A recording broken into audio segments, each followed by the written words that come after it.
Hey everyone, it's Jack here, TalkNorwichCity. Welcome back to another video. Hope you're all doing very well indeed. Norwich City look set to have secured their new number one for next season. Vladan Kovacević joining from Sporting. Connor Southwell of the Pink 'Un tweeting it yesterday, about 15 minutes after filming the TNC podcast and talking about, is it going to be Vladan Kovačević? Is it going to be Jakub Stolasic? It was pretty much a done deal. Connor Southwell tweeted, Norwich City are closing in on the permanent signing of Sporting goalkeeper Vladan Kovačević. Clubs are close to agreeing a fee worth £2 million plus future bonuses, which could all be completed this week. Let's remind ourselves of who Vladan Kovačević is. He is a goalkeeper, 27 years old. You'd hope he's a goalkeeper if he's replacing Angus Gunn. Made his start to his career at FK Sarajevo, was their number one for 3 seasons before getting a move to Rakow. You may have heard of Rakow. That's because that's where we signed Ante Sirnats from. They were best mates at Rakow. Had a really good 3 seasons at Rakow. First choice for all 3. Fairly big money move, around about €5 million to Sporting, made 10 appearances, didn't quite work out, spent on loan at Legia Warsaw for the rest of this season. So it's been a difficult season for Kovacevic. Again, much like Jakov Medic, who looks again set to join this week. June's meant to be somewhat of a quiet month in football, but it's turning out not to be that way for Norwich City. It looks like another 2 signings set to join the club this week in Medic and Kovacevic.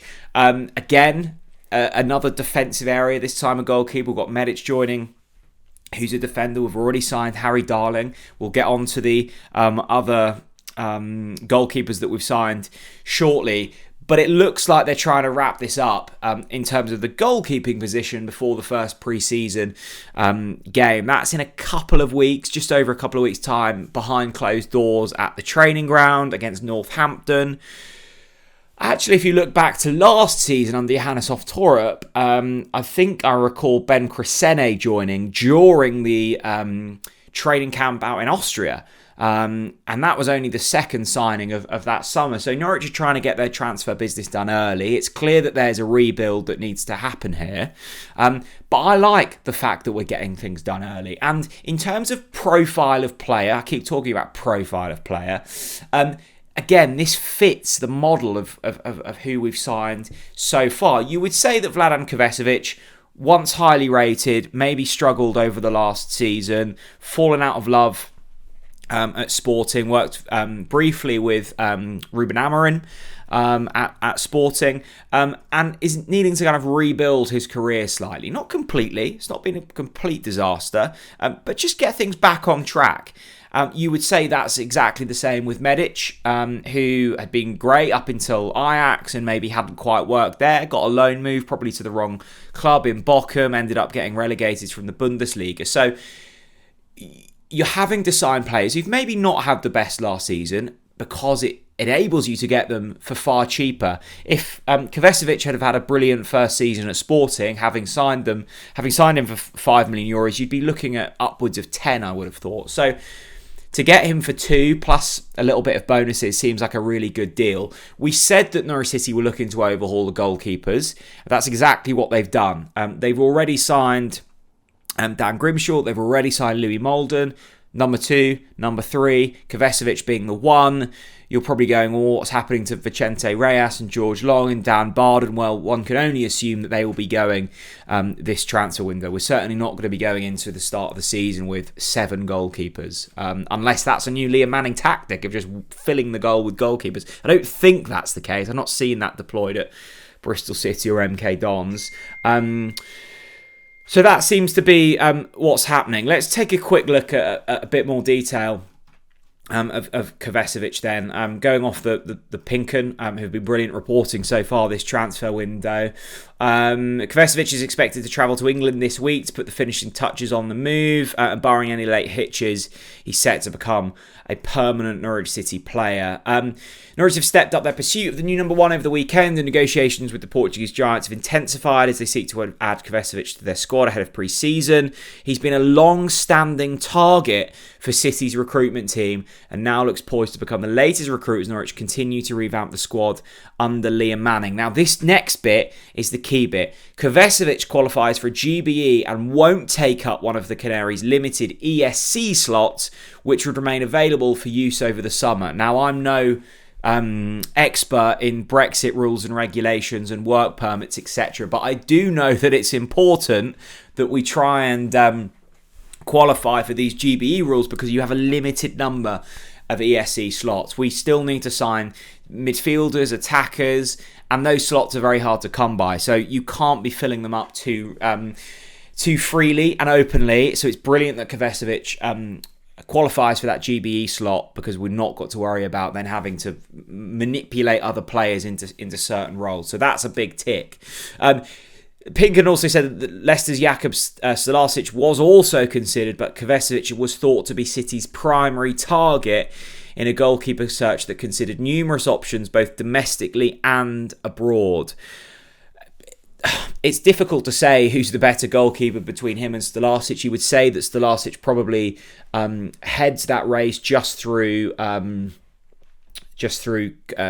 experience in England. He played Premier League football for Leicester City and had done pretty well in the 10 appearances he played for Leicester in the Premier League.